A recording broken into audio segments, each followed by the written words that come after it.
আমি তোমাদের ঋতুর লাইফস্টাইলে তোমাদেরকে স্বাগত। তো আর কিছু বলার নেই, তোমরা বুঝে গেছো কি ব্লগ আসবে, রেসিপি ব্লগ। তো রেসিপিটা কি তোমরা তাও বুঝে গেছো। তো চলো শুরু করি। প্রথমে আমি পিৎজার চিকেনটাকে একটু বয়েল করে নেবো, তার জন্য একটু ম্যারিনেশন করে নিয়েছি। চিকেনটার সাথে অনেক কিছু ম্যারিনেশন করতে হয়েছে, জায়ফলের গ্রেট করে দিয়েছি, তারপরে তোমার হচ্ছে গোলমরিচের গুঁড়ো 1 চামচ, রসুন কুচি, চিলি ফ্লেক্স 1 চামচ, লবণ, আর সবশেষে একটু অলিভ অয়েল, আর সাথে ভিনিগার থাকলে ভিনিগার আর লেবুর রস। এটাকে আমরা শুকনো খোলাই মানে ননস্টিকের কড়াই আমি যেহেতু নিয়েছি, তো আমার অলিভ অয়েলটা কম লেগেছে, আর অলিভ অয়েল দিতে হয়নি। যদি তোমরা অন্য কিছু করাতে বা করো তাহলে তোমরা অবশ্যই একটু আগে রিফাইন অয়েল দিয়ে করবে। তো এদিকে আমার চিকেনটা আমি হালকার ওপর থেকে বয়েল করে নিয়েছি। ওই একই প্যানে আমি একটু টমেটোর একটা কেচাপ বানিয়ে নেব। তো টমেটোর কেচাপ বানানোর জন্য কি করব, 2 চামচ পেঁয়াজ কুচি নিয়েছি আর 1 চামচ রসুন কুচি নিয়েছি। ওটাকে লাল লাল করে ভেজে আমি টমেটোর পেস্ট দিয়ে দেব। তো টমেটোর পেস্ট দিয়েছি, এবার একে একে মশলা দেব।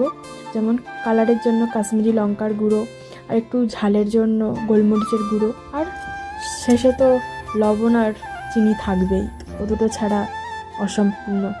তো এদিকে আমার সব কিছু ডান।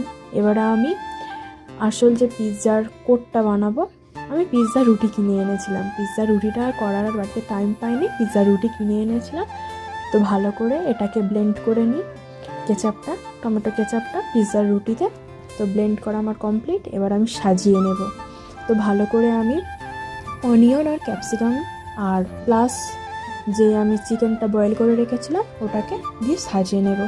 তার উপরে মেন তিনটে চিলি ফ্লেক্স আর গোলমরিচের গুঁড়ো, এটা তো দিতেই হবে। আর ওপর থেকে আসল জিনিস চিজ, আমুল চিজ গ্রেট করে দিয়ে দিয়েছি। তো এদিকে হয়ে গেছে। আর আমি কড়াই একটা বসিয়ে নিয়েছি, তাওয়াতে একটা প্যান দিয়েছি, যেটা গরম হলে আমি 10 মিনিট পরে এটা বসিয়ে দেব।